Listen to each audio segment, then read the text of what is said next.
The campaign to save Lucifer has been growing, and the charge is being led by the show's Welsh superstar Tom Ellis, who more traditional viewers may remember in his BBC days from the sitcom Miranda.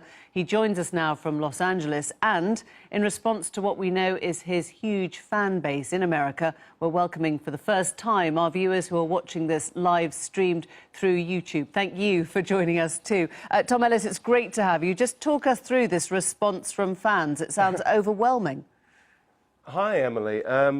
Yeah, I mean, the weird thing is I'm back in LA now because of the response. I was a bit sort of crushed when we heard the news, and I didn't really know what to do with it. And then when the news broke, I was absolutely bowled over by the response, and it's continued. It's not been like a one-off thing.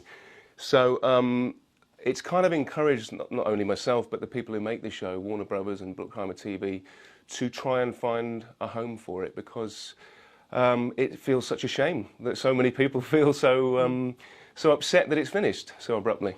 Do you sense that Fox is shifting, that the networks are listening to this power?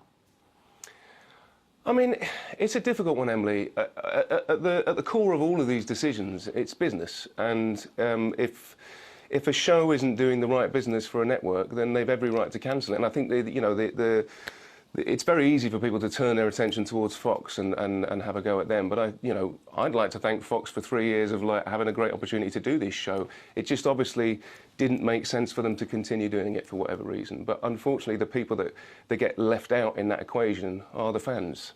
And why do you think they're out of sync? I mean, why do you think the network is out of sync with what fans and viewers, are actually saying?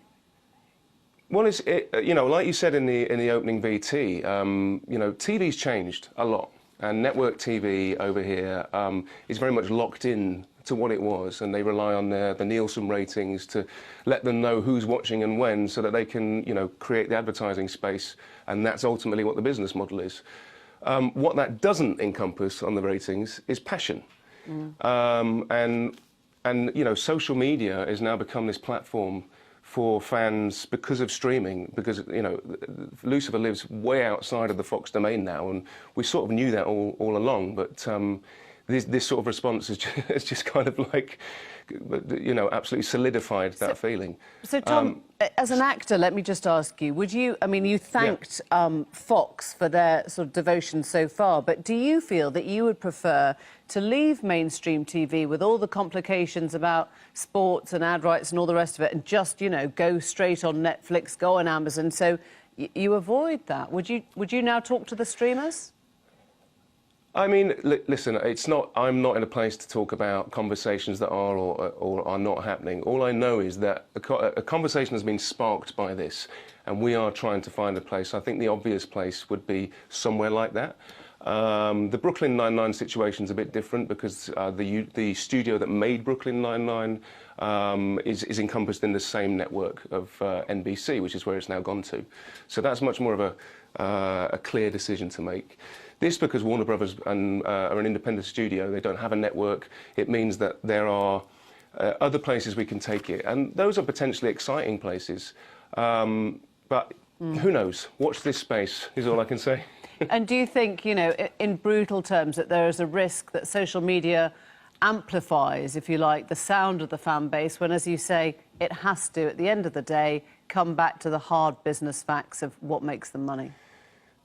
I think so, but I think it's also worth letting the fans know why these decisions are made, because they often feel cheated. And that is the case here, because they only know the programme. They don't know everything else behind it. Tom, great to have you on Newsnight. Tom Ellis, thank you so much for joining us. Bye-bye. Cheers.